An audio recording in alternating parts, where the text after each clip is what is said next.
Hi hello my dear students, welcome to PIT classes. ఈరోజు మీకు never depends on others. So ఇప్పుడు మీకు exam time, అది inter అవని, 10th అవని, PG, degree ఎవరు అవని, even competitive ఎగ్జామ్స్కి prepare అవుతున్న వాళ్ళు కానివ్వనండి. సో మీ మీద నీకు నమ్మకం ఉంటే గనక ఏదైనా సాధించవచ్చు అని మనం చెప్పుకుంటాం. కానీ ఇక్కడ మీకు చెప్పబోయే ఒక 5 రూల్స్ అయితే ఉన్నాయి. ఈ 5 రూల్స్ వల్ల మీరు మీలో ఉన్న లెవెల్ అంటే కాన్ఫిడెన్స్ లెవెల్స్ అవనియండి, ఏ మీరు ఎలా ముందుకు వెళ్ళాలనుకుంటున్నారో మీరే డిసైడ్ చేసుకో. So never depends upon others అని ఎందుకు చెప్తున్నాను అంటే, మీలో మీరు ఉన్నది, మీకు ఏదైతే వర్క్ చేయాలనుకుంటున్నారో, ఫర్ ఎగ్జాంపుల్ ఒక చిన్న పని చేద్దాం అనుకున్నా అది మీరంతటా మీరే చేయగలగాలి.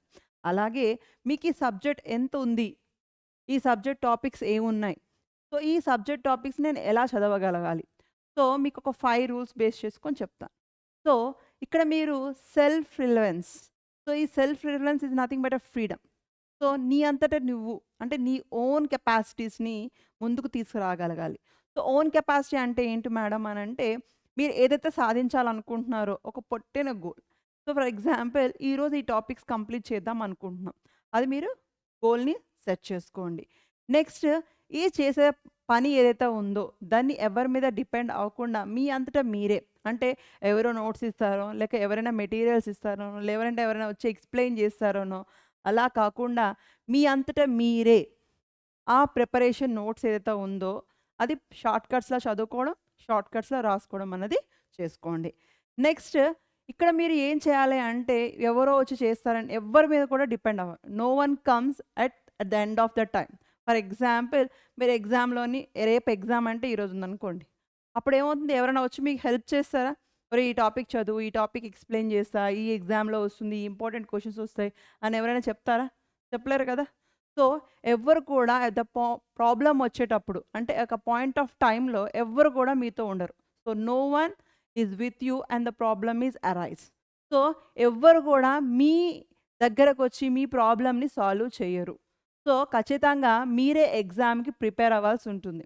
సో అక్కడ 2 మార్క్స్ క్వెషన్సా, 8 మార్క్స్ క్వెషన్సా, 4 మార్క్స్ క్వెషన్స్ అని కాకుండా, మీకు ఆ టాపిక్ ఏదైతే అర్థం అవ్వలేదో ఆ టాపిక్ సంబంధించిన వీడియోస్ ఉంటాయి. ఆ టాపిక్ సంబంధించిన నోట్స్ ఉంటుంది. సో ఒక చిన్న స్ట్రాటజీ లాగా ఒక చిన్న షార్ట్‌కట్ రాసుకోండి. మీ అంతటా మీరు ప్రిపేర్ అవ్వండి. ఓకేనా మై డియర్ స్టూడెంట్స్? నెక్స్ట్, ఒకవేళ ఈరోజు రాలేదు, నెక్స్ట్ థర్డ్ రూల్ ఏంటి? ఫెయిల్యూర్. సో ఇది చదివాను, ఇంకా చదివాను, ఇంకా చదివాను అయినా రాలేదు. సో ఈ ఫెయిల్యూర్ అన్నది ఏమవుతుంది అంటే, మీరు ఎంత ఫెయిల్యూర్ అయ్యారని చెప్పి నాకు ఇది రాలేదని బాధపడాల్సిన అవసరం లేదు. ఫర్ ఎగ్జాంపుల్ బ్యాక్‌లాగ్స్ ఉంటాయి కొంతమందికి. సో నేను ఫెయిల్ అయ్యాను, ప్రతిసారి ఫెయిల్ అయ్యాను అని అనుకుంటారు గానీ, ఈ ఫెయిల్యూర్ అనేది మీకొక మంచి అవకాశాన్ని ఇస్తుంది. ఫర్ ఎగ్జాంపుల్ కొంతమంది ఏం చేస్తారు ఎగ్జామ్స్ టైంలో, రేపంటే ఈరోజు నైట్ ఔట్ చేసేసి చదివేస్తారు, ఏదో పాస్ అయితారు. బట్ ఈ ఫెయిల్యూర్ అయిన వాళ్ళు మాత్రం మళ్ళీ సెకండ్ టైమ్ చదివే ఛాన్స్ వస్తుంది. అంటే వాళ్ళ సబ్జెక్ట్ నాలెడ్జ్‌ని గెయిన్ చేసుకునే ఛాన్స్ వస్తుంది. So it is given opportunity to gain your knowledge. సో మీ యొక్క నాలెడ్జ్‌ని ఇంప్రూవ్ చేసుకోవడానికి ఒక మంచి ఆపర్చునిటీగా తీసుకొని తప్ప, అయ్యో నాకు ఫెయిల్ అయిపోయాను, ఇన్ని బ్యాక్‌లాగ్స్ ఉన్నాయని బాధపడాల్సిన అవసరం ఏమీ లేదు. Next, it is nothing but ఈ. ఎస్ఎన్ఎఫ్ఈ. ఈ అంటే ఏంటంటే, every failure is a stepping stone of your success అని చెప్తాం. చెప్పడానికి కొటేషన్ బానే ఉంటుంది. కానీ ఇక్కడ ఏదైతే మీరు మర్చిపోయారు అనుకుంటున్నారో, దాన్ని ఏదైతే మీరు ఫెయిల్ అవుతుంది, ప్రతిసారి నేను రికలెక్ట్ చేసుకుంటున్నా, అయినా రావడం లేదు అనుకుంటున్నారో, ఒకటికి 2 సార్లు ప్రయత్నిస్తారు కాబట్టి ఖచ్చితంగా మీరు బాగా గుర్తుపెట్టుకోవడానికి అవకాశం ఉంటుంది. ఓకేనా my dear students? Next one is hard work. So కొంతమంది ఏమనుకుంటారు, ఓ బయట వాళ్ళు చూసి వాడేం చదవలేదు కానీ మంచి మార్క్స్ వచ్చాయి, వాళ్ళెవరు చూసి రాసారు, వీళ్ళు చూసి రాసారు, అవన్నీ మీకు అనవసరం. మీ లైఫ్ మీది. సో హార్డ్ వర్క్ చెయ్యనిదే ఎవ్వరికి కూడా మంచి మార్క్స్ రావు. సో హార్డ్ వర్క్ చేయాలి. లక్ అంటారా? అది వేరే విషయం. సో ఈ హార్డ్ వర్క్ అన్నది లక్ వల్ల రాదు, మీరు చేసే ఎఫర్ట్ వల్ల వస్తుంది. సో ఈ లక్ అన్నది ఏమలా వస్తుంది మీకు? హార్డ్ వర్క్ చేశాను, మాకు 80 మార్క్స్, 80%, 90% వాళ్ళకొచ్చింది, వాళ్ళకి లక్ కలిసొచ్చిందని అనుకోకండి.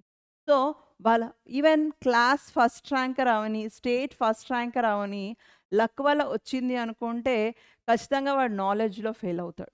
So the best example when we are studying in the previous, అంటే మేము స్కూల్స్ డేస్‌లో గానివ్వండి, కాలేజ్ డేస్‌లో కానివ్వండి, ఆ క్లాస్ ఫస్ట్ ర్యాంకర్ ఇప్పుడు ఏం చేయకుండా రోడ్డు మీద తిరుగుతున్నారు. అంటే క్లాస్ ఫస్ట్ వచ్చిందని వాళ్ళు గొప్ప కాదు.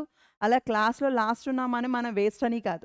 మనకున్న నాలెడ్జ్‌ని మనం ఎలా ఇంప్లిమెంట్ చేస్తున్నాం అన్నదే ఇక్కడ మనం పెట్టే ఎఫర్ట్ బట్టే మన ఫ్యూచర్ అనేది డిపెండ్ అవుతుంది. So my dear students, so ఈ 5 రూల్స్‌ని first one is self reliance and the next one is మీకు ఎవ్వరు కూడా ఆ పర్టిక్యులర్ టైంకి ఎవ్వరు వచ్చి హెల్ప్ చేయరు నాన్న. సో మీ అంతటా మీరే నోట్స్ ప్రిపేర్ చేసుకోండి. ఆ షార్ట్ కట్స్ ఏవైతే ఉన్నాయో అవి మీరే రాసుకోండి. సో ఎవరో వస్తారు, నోట్స్ ప్రిపేర్ చేస్తారు, నాకు ఎక్స్‌ప్లెయిన్ చేస్తారు అని అనుకోకండి. Next one is failure. So ఈ ఫెయిల్యూర్ మాకు ఈ టాపిక్ అర్థం కాలేదు, నాకు ఫెయిల్ అవుతున్నాను, ఇప్పుడు ఎగ్జామ్‌లో ప్రతిసారి ఫెయిల్ అవుతున్నాను అనుకోకుండా దాన్ని ఒక నాలెడ్జ్ గెయిన్ చేసుకోవడానికి ఒక ఛాన్స్ కింద తీసుకోండి. Next one is failure is a stepping stone of success. So ఇక్కడ మీరు స్టెప్పింగ్ స్టోన్ ఆఫ్ సక్సెస్ అని అంటున్నారు ఎందుకు అంటే, ప్రతి ఫెయిల్ అయిన వ్యక్తి కూడా ఒక మంచి స్థాయిలోకి వచ్చారే తప్ప ఎవ్వరు కూడా దాన్ని మోటివేషన్‌గా తీసుకొని ముందుకు వెళ్ళాలే తప్ప, మనం ఇప్పుడు ప్రెజెంట్ జనరేషన్‌లో ఏంటంటే ఫెయిల్ అయిపోతే చాలు అమ్మా, నాన్న ఏమనుకుంటారో అని సూసైడ్ చేసేవారు గానీ, ఎక్కువ అవకాశాన్ని అంటే ఈజీ మెథడ్ వేయించుకుంటున్నారు.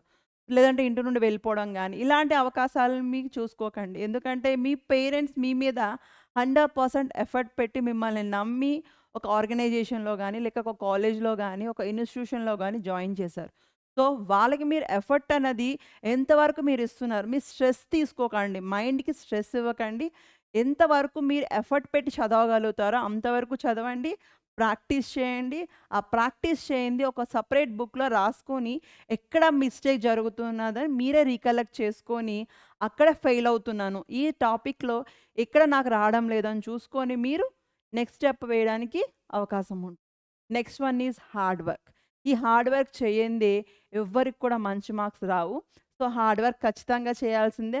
అలా అని చెప్పి 24 అవర్స్ చదవాల్సిన అవసరం ఏం లేదు. సో, 6-7 అవర్స్ స్లీపింగ్ టైం పెట్టుకోండి. నెక్స్ట్ టైం ఏదైతే టాపిక్స్ ఉన్నాయో మీకున్న సబ్జెక్ట్స్ టాపిక్స్‌ని 2 అవర్స్, 1 అవర్, 2 అవర్స్, 1 అవర్ అలా సెపరేట్ చేసుకోండి. లేదా హాఫ్ ఎన్ అవర్ బ్రేక్ తీసుకుంటూనైనా చదవండి. మీకు మంచి మార్క్స్ అనేది రావడం ఖచ్చితంగా జరుగుతుంది. All the best my dear students.